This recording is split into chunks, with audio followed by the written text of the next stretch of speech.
I don't know why I'm almost You're going to be whispering. busy, you really are. Hope so. OK, 9 minutes to 9, BBC Radio Nottingham, and hundreds of years ago, the Vikings arrived in Nottinghamshire plundering at first, but then they set up home, even caring to name a few places like Eastleek and Gunthorpe and Calthorpe.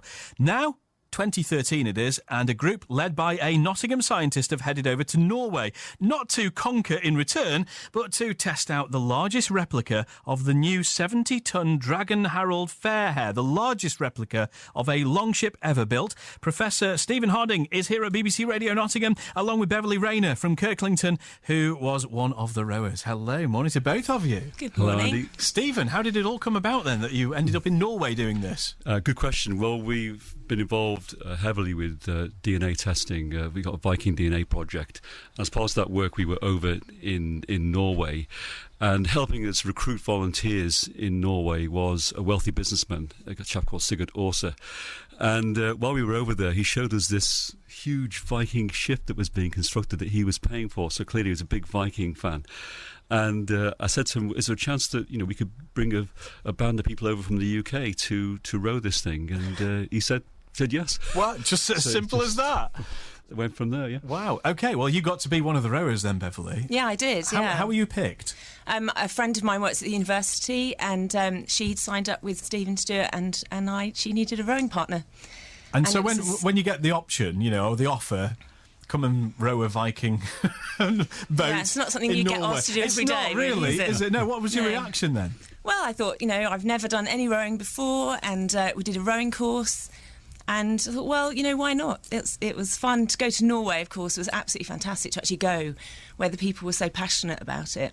Yeah. It was just such a privilege. And, it was fantastic. So there you are, with how many other people altogether rowing? There were about 54 people, volunteers I think. in total, Yeah. Well, that's a lot of people, isn't it? Yeah. What did it feel like to be doing that? Well, it was quite different from the rowing that we'd done in Nottingham. Obviously, they were individually handmade oars, so every oar was slightly different, much heavier, and just sat on wooden boxes. So it was fairly, it was hard work, and keeping in time with everyone rowing at the same time was probably the biggest challenge. So, yeah. Yeah. What an amazing experience, Stephen. So you got the photos, presumably, to prove it, have you now? Indeed, yeah. It started off a bit disastrously. Everyone was bumping into each other, but once we got the rhythm routine ready... And you were rowing as well, I presume. Absolutely, yes. Yeah. And we all thoroughly enjoyed it. We were very lucky with the weather. It was absolutely like a mill pond.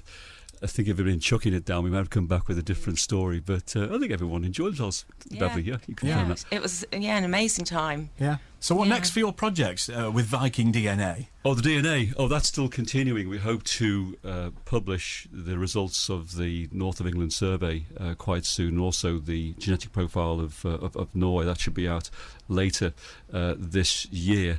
And with the boat, it's supposed to be coming over to Britain next year, so hopefully our team of fully trained rowers... Get it on the Trent. It probably wouldn't come down the Trent, because the mast is quite high, so by the time it's gone under a few bridges, it'll be reduced to a matchstick. Get it on the Thames, in that case. Or maybe, I don't know, it might get it on the East Coast somewhere, but we're still planning what happens next year. Well, we'll wait for news on that. Thanks for explaining a little bit more. That's Professor Stephen Harding and also Beverly Rayner from Kirklington, who was one of the rowers. You're with BBC Radio Nottingham, and you've been here